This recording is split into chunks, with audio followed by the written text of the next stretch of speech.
Well, hello and welcome back to the garden.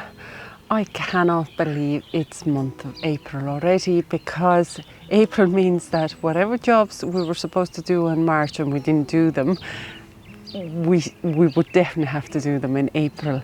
And April itself has then its own list of jobs. So if you forgot to do some jobs in month of March, do them during the very first half of April. And then there are definitely jobs you could leave well into the second half of April. Let me run you through what I tend to do during the month of April overall. As you see, I'm here in the kitchen garden because yesterday I was able to get up my bean and pea frames, and I do really like to do that. I take it down every autumn and then I put it up in every spring, because I do also like to follow the crop rotation a bit. So this is the bed where I would have had my Brussels sprouts and kale and purple sprouting broccoli before.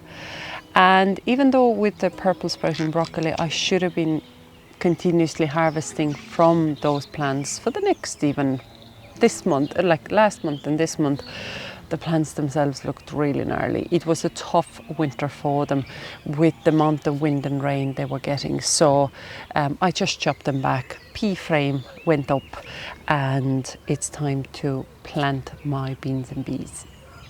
And for my bean frame, I do use the really good thick solid bamboo canes, and I space them about 40 centimetres or so apart. Plus then, once the plants are actually growing strongly, I'm putting this kind of like a jute netting over, so it would be just easier for the peas especially to find their way upwards.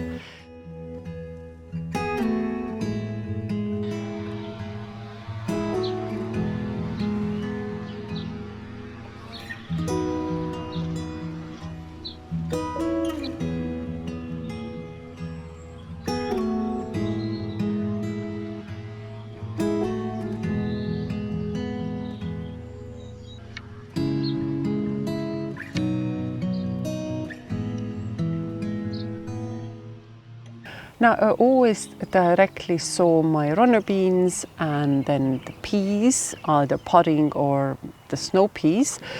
But likes of broad beans, I always start them off in the greenhouse, and also French dwarf beans, I would always start them off in the greenhouse. So these frames here are going to be my Emperor runner beans. Then the climbing French bean, this year I'm going Cobra variety. And then I have Kelvin and Wonder pea for podding. But the snow peas, I know I kept my own seed, but I feel I have them now mixed up with last year's Kelvin and Wonder that I kept as well. So I'm not using my self-saved seed in this case at the moment. I'll just see if I can pick up another packet of the snow peas, and I'm leaving just a space empty for that.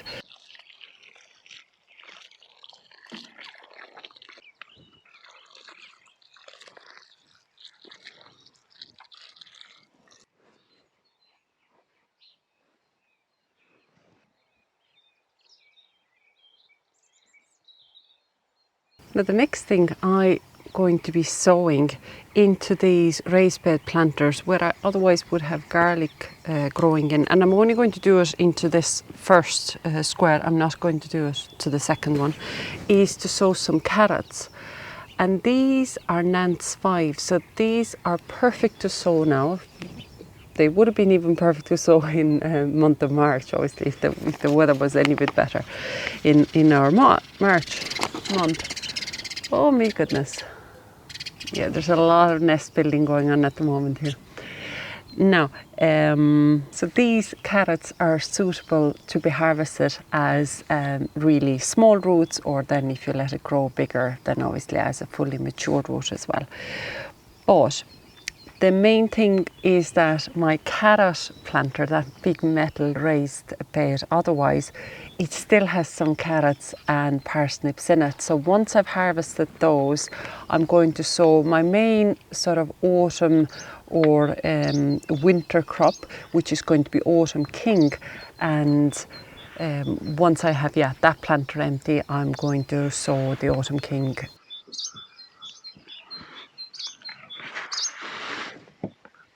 Oh, still more. Okay, half the planter now is definitely empty. And there's still more parsnips and carrots in there. So leave them until next week, I'd say.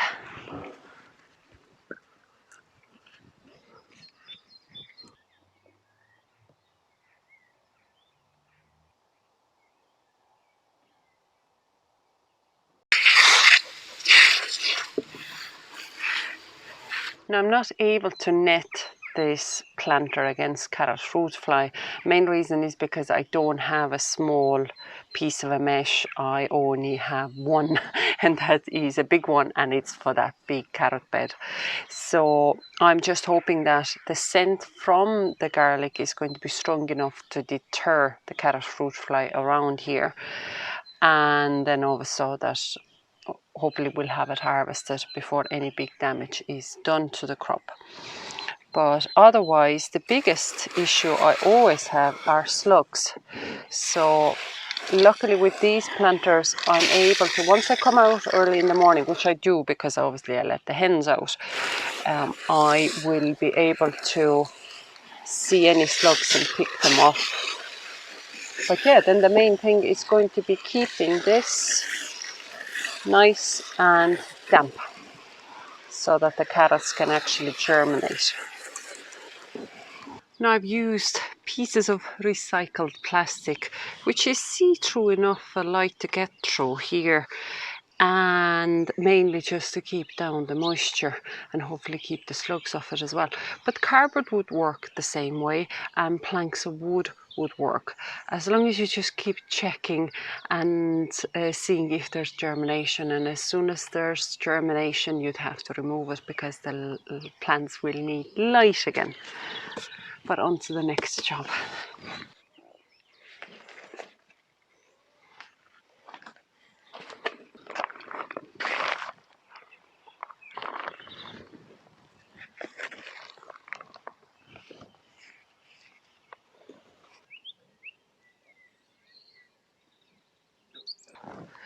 Now my next job is going to be planting out my broad beans. So in this planter I had brassicas again last year, so legumes follow brassicas if I follow my crop rotation. So this would be a perfect space for it. I have a lot of sort of semi-composted homemade compost here. So I'll spread that a little bit on the other side as well. The broad beans I'm growing is out of a home saved seed. So last year I was growing exactly the same variety in the planter next to me, and they're a beautiful purple flowering variety. They also had a really good wind resistance and overall grew beautiful strong plants, and there was plenty of pods in them. So I've obviously sown the seeds in the toilet paper rolls, and there's fabulous roots out of them. So I'm going to be, I have what, 15 of them. So I'll have 3 rows of 5. I'll space them about 30 centimeters apart. Now there's some shallots here, so I'm going to stay away from them a little bit. There's plenty of calendula, self-sown calendula seedlings popping up, but they don't do any harm to each other. So if I pop some in here, 1, 2, what spacing do I need? I need 3, so I need to get this out of my way as well. Yeah, that's good. A little bit closer.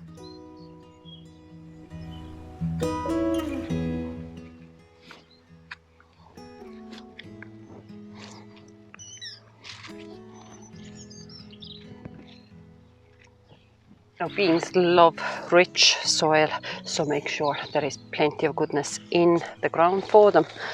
But I'm sure out of this homemade compost there is loads, so I don't need to add physically anything else to it. and this will break up itself in time, and this cutworm will go to the hens. Now I have this mature climbing rose here, New Dawn, and I have missed the opportune time to actually prune it back. But all is not lost, because as long as I still do it as soon as physically possible, it will be okay. And obviously to make sure that I will feed the plants as well after doing a hard prune. But unfortunately at the moment already the plant has put out a lot of fresh growth. So I missed a best timing on this, but I have though tidied up the Clematis montana on the pergola, and every spring I try to make sure that it doesn't grow too boisterous and it stays out of the cutter side of it.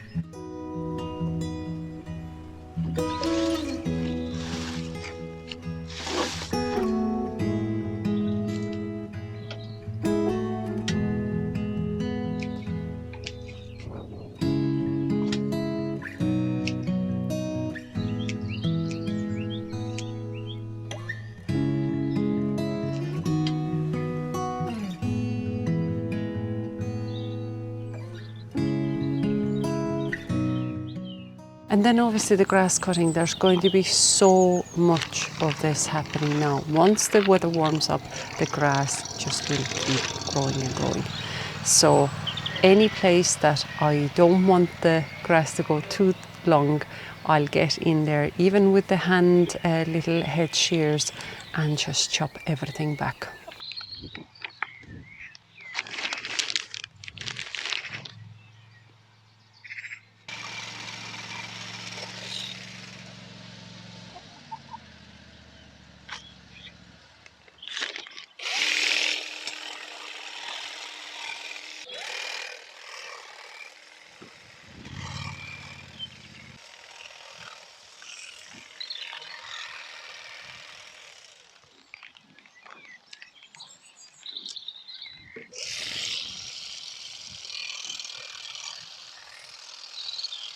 Now, we could not be talking about a month of April gardening without discussing potatoes.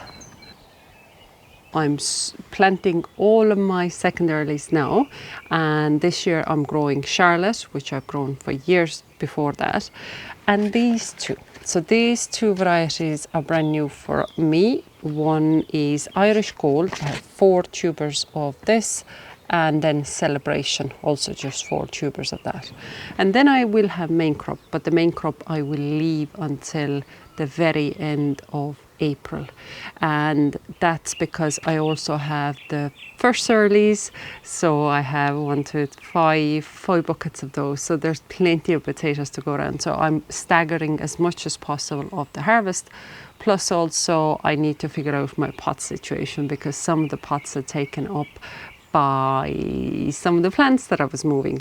So I had 20 tubers of Charlotte, and I'm going to be planting half of them. So 10 now, and perhaps 10 then next week or the week even after. But these new varieties, so I don't know what they taste, especially like of the Irish Gold. This is a brand new variety on the market. My typical way of growing potatoes would be in the buckets.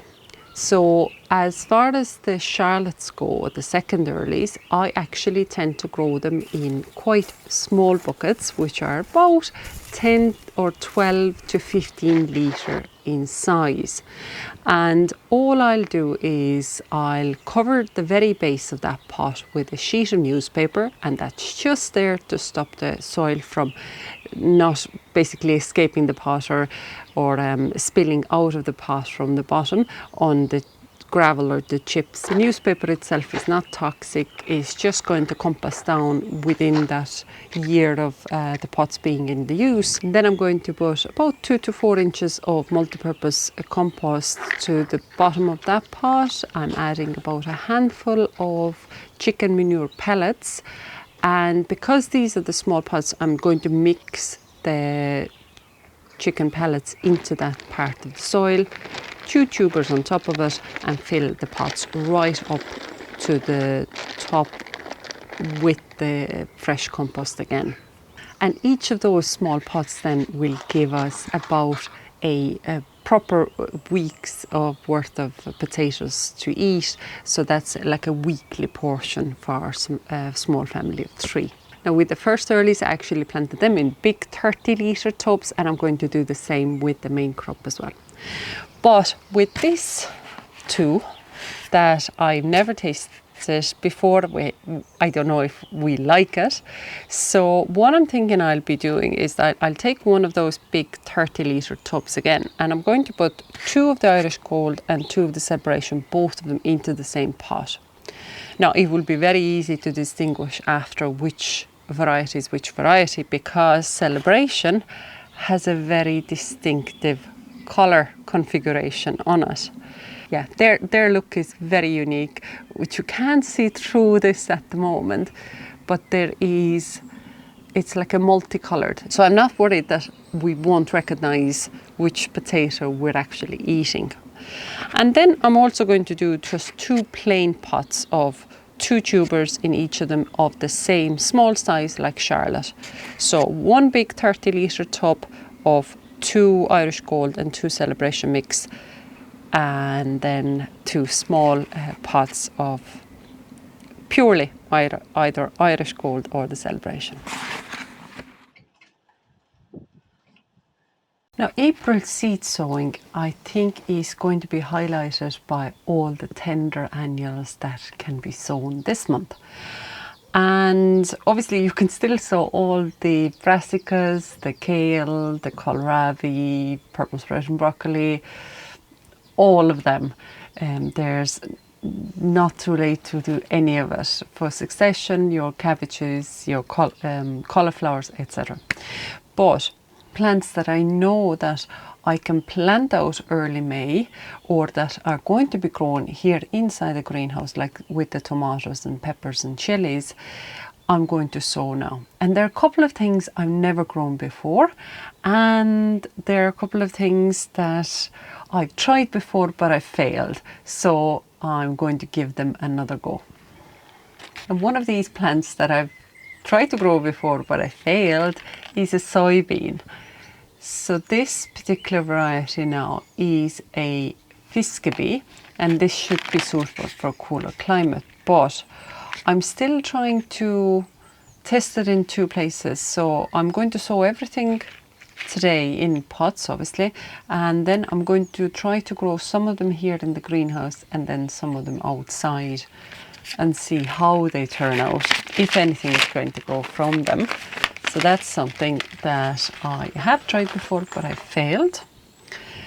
Then another plant that I'm going to grow that I really haven't had any harvest yet.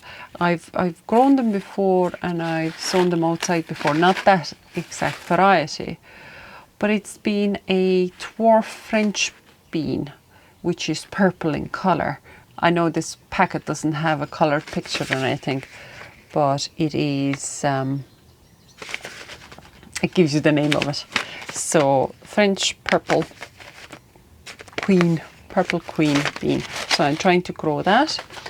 And then a third bean variety.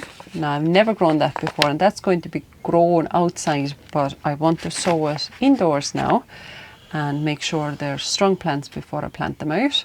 And partially that's to do as well that my sweet peas have taken up the deep root containers, and these are just big butter beans, white butter beans. So these will be climbing really tall, and I'll grow them outside. I'm thinking on the arch probably in one of those raised planters, but I'm still going to sow them indoors. I'm going to make sure there's actually some plants properly growing out of the seeds themselves before I plant them, rather than just making it a food for the slugs again. So there's 3 types of beans I'm going to be sowing today. And then I'm also going to be sowing cucumber, because cucumber will be grown inside here in the greenhouse, so I have no need to delay that. Now I'm also going to be growing them in big pots, in those 30-litre pots. And the one that I've had success with all the time before, and I've grown that variety in our sitting room before as well perfectly, is Emilia F1. So that's a really good proper sized cucumbers variety. And then I'm also going to try Telegraph, but it's a Telegraph improved. So Telegraph is known to have these extra long fruits on them. So beans and cucumbers. Now I'm not going to be sowing any pumpkins or winter squashes yet, but I am going to sow a courgette or zucchini, Black Beauty. And that is our family favourite. If I get my hands on the yellow courgette, which was Soleil, I think it was an F1 variety that I grew before as well, and it was successful, then I'll also sow that. But I can do that from mid-April to the end of April later. But why I'm going to sow this one now is because I only have 3 seeds left from the packet. I have no more seeds of any kind of courgettes, and we love courgettes. So if I'm going to sow it now, I'll see if the seeds were still viable or not, because it's not a fresh packet either. So if they fail, I still have time to actually sow more fresh seed. But as far as the sweet corn and pumpkins and winter squashes go, I'm going to sow them from mid-April towards the end of April. So these were my April gardening jobs. But let me know in the comments below. I'd love to know, what are your highlights about April gardening? Otherwise, until next time.